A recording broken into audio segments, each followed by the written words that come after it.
Liberty or freedom is laid out in its true nature in Leo XIII's great encyclical Libertas. St. John Paul II praises this encyclical in particular in his great encyclical Centesimus Annus, along with Leo XIII's later encyclical Rerum Novarum on the rights and duties of capital and labour. In fact, he lists quite a number of those 9 encyclicals that Leo XIII mentioned just before he died in the footnotes of Centesimus Annus. Now, in order to understand the true nature of freedom, in contrast to the false conception of freedom which Leo condemns in Libertas, it's important to distinguish between moral freedom and natural freedom, or what we might call freedom and choice.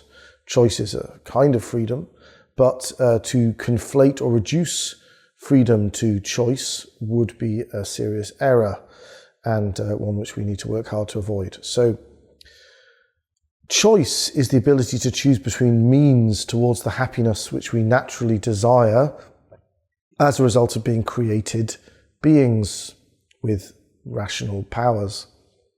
We only ever choose means because in order to choose something, we have to have something else which we desire beyond those things which we are choosing among. And then we compare the different ways to reach that objective to the different possible routes, and then we choose among them. If we didn't have something further which we desired for its own sake, and which at least in the course of that deliberation is not made the object of choice, but is just taken for granted as desirable, then we wouldn't be able to choose in the first place. So, for example, if I'm sitting in a room and I decide that I would like to go and purchase a sandwich, I could walk out of the door, I could walk out of the back door, I could climb out of the window, I could try and blow a hole through the roof, etc., etc. There are various different possibilities. They have various advantages and disadvantages. It usually doesn't take me very long to decide which of them, in that case, to follow. But alternatively, I might be deciding what career to pursue. I might decide I want to be a plumber or a physician or a farmer or a soldier. Obviously, I'll think about what I want to do. I want to be able to provide for myself and my family. I want to have an honourable profession, etc., etc. But I have various different talents and abilities, and I need to compare those to the different professions I'm considering. So in each case, I take a further object as for granted, as obviously what I want, and then I choose among things which are means towards that. Now, it might be that that further object has itself been chosen relative to something else, but eventually, in order for any choice to occur, there must be something which is simply desired for its own sake and not for the sake of anything else.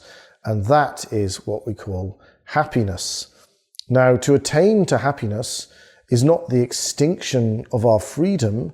Freedom, taken in the most abstract sense, is the unimpeded exercise of the will, and the will is the intellectual appetite for the good.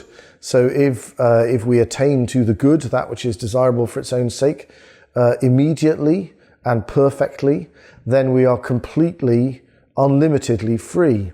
But in the meantime, our freedom consists in the ability to choose correctly the means necessary to attain to that good. So freedom exists both in choice and in the moral liberty of being on the right path to our true objective, to happiness. Ultimately, we know by divine revelation, to the vision of God as he is in himself.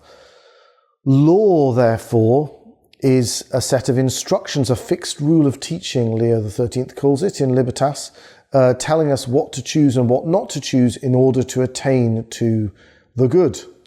Law, therefore, when properly formulated, does not in any way impede our freedom, because it prevents us from doing things which would stop us from attaining to that which we desire above all other things, and for the sake of which we desire all other things.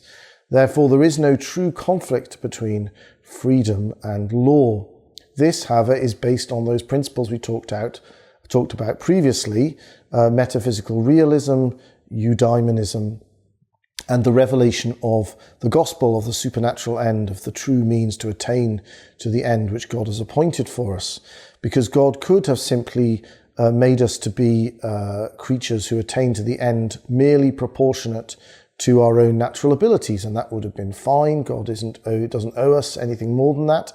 But as it happens, God has appointed, well, this is something we can only know by divine revelation, God has appointed for us an end infinitely surpassing our natural capacities, the beatific vision, the vision of God as he is in himself. And he has appointed as the means to attain to that our Lord Jesus Christ crucified. That is the means by which we attain to the highest good, to the perfect happiness, and without which any other happiness is impossible. Because having offered us the highest good of perfect happiness, infinite happiness, God has whetted our appetite for the infinite good, and therefore our hearts are left unable to rest in a finite good. You made us for yourself, O Lord, and our hearts are restless until they rest in you, as St. Augustine famously says. And therefore we can't attain to the end merely proportionate to our nature, the end for which temporal society exists, unless we are already on the path to the true, ultimate, final, infinite end for which God ultimately made us, heaven, the vision of God in himself. So this is why our Lord says in the Sermon on the Mount, "Seek ye first the kingdom of God and his justice, and these other things will be added unto you." Because unless you go first for the revealed truth, for the gospel, for the spiritual goods, which only the church can give, then the goods proportionate to man's nature, the goods for which the temporal order exists, will also elude you. That's why we need integralism. That's why we need the integration of grace and nature, of reason and revelation. Therefore, there are various different types of law which properly govern human life. One of them is the natural law, that is, the truths about what is to be done and what is to be avoided in order to attain the end proportionate to man's nature, or any other end, because God, being the author of nature, does not corrupt or impede nature when he elevates it beyond itself. So the natural law is never overridden by anything that God reveals. So this natural law is knowable by natural reason, and it liberates us because it turns us away from misery, which we wish to avoid, and turns us towards happiness, which we desire above all other things. Then we have the civil law. The civil law is the law made by men, which determines questions which are not determined by the natural law, but which the natural law tells us to determine.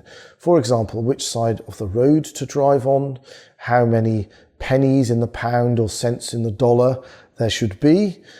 These things are not matters of right and wrong, but it's necessary that they be determined in order to facilitate man's life in society. And therefore, the natural law tells us to determine them, but not how to determine them. So we have a derivative body of human laws, the civil law, which builds on top of the natural law. Then we have the divine law. Those are the instructions revealed by God through the infallible authority of his church as to how we are to attain to the supernatural end, to the vision of God. They tell us how many sacraments there are, when they should be received, how they should be administered, what the truths necessary for salvation are, what is the authority which governs us in spiritual matters, etc. This is the divine law. And then that authority also has to determine certain questions which are not directly determined in divine revelation, but need to be settled, such as what days other than Sunday we must definitely go to Mass on, what colour vestments we should wear at what time of the year, what level of cousin we're able to marry without a dispensation from the bishop, etc. Those kind of questions, they need to be determined by the authority which God instituted to protect, preserve and propagate divine revelation, and this is called canon law. All of these are derived from God's own conception of himself as the governor of the universe, his knowledge of his divine government, which is identical with himself. That's called the eternal law.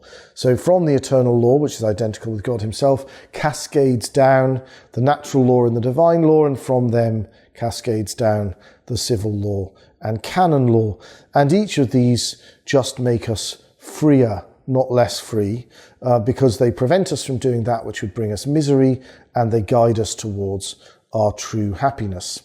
Now, because God has made man a social animal, this is a question which we'll get onto shortly, he has made him to live in society.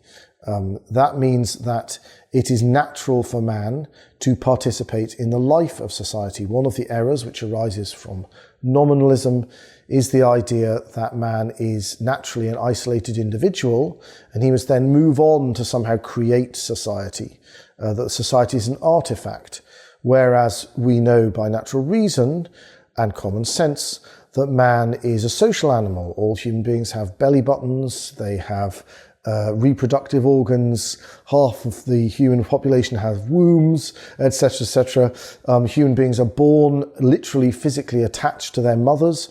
It requires the social congress of a man and a woman in order for a human being to come into existence. Through conception in the first place, human beings are totally dependent on their parents and on wider society in order to survive and to be formed into slightly independent beings over the course of the first 2 decades of their lives.